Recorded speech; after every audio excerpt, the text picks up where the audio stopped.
Albert Einstein once said, everybody's a genius, but if you judge a fish by its ability to climb a tree, it will live its whole life believing that it is stupid. Ladies and gentlemen of the jury, today on trial we have modern day schooling. Glad you could come. Not only does he make fish climb trees, but also makes them climb down and do a 10-mile run. Tell me, school, are you proud of the things you've done? Turning millions of people into robots, do you find that fun? Do you realize how many kids relate to that fish swimming upstream in class, never finding their gifts, thinking they are stupid, believing they are useless? Well, the time has come, no more excuses. I call school to the stand and accuse him of killing creativity, individuality, and being intellectually abusive. He's an ancient institution that has outlived his usage. So, Your Honor, this concludes my opening statement, and if I may present the evidence of my case, I will prove it. Proceed. Exhibit A. Here's a modern day phone. Recognize it? Here's a phone from 150 years ago. Big difference, right? Stay with me. Here's a car from today, and here's a car from 150 years ago. Big difference, right? Well, get this. Here's a classroom of today, and here's a class we used 150 years ago. Now ain't that a shame? In literally more than a century, nothing has changed. Yet you claim to prepare students for the future? But with evidence like that, I must ask, do you prepare students for the future or the past? I did a background check on you and let the record show that you were made to train people to work in factories, which explains why you put students in straight rows, nice and neat, tell them sit still, raise your hand if you want to speak, give them a short break to eat, and for 8 hours a day, tell them what to think. Oh, and make them compete to get an A letter which determines product quality, hence grade A of meat. I get it. Back then, times were different. We all have a past. I myself am no Gandhi. But today, we don't need to make robot zombies. The world has progressed, and now we need people who think creatively, innovatively, critically, independently, with the ability to connect. See, every scientist will tell you that no two brains are the same, and every parent with 2 or more children will confirm that claim.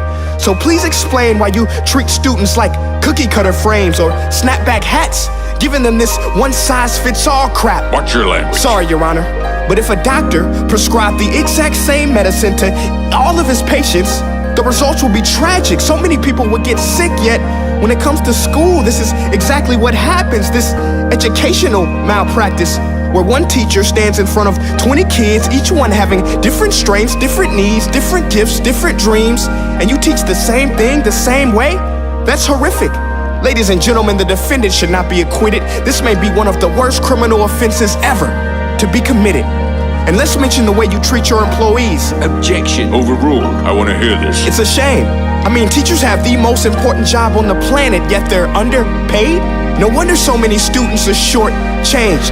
Let's be honest, teachers should earn just as much as doctors, because a doctor can do heart surgery and save the life of a kid, but a great teacher can reach the heart of that kid and allow him to truly live. See, teachers are heroes that often get blamed, but they're not the problem. They work in a system without many options or rights.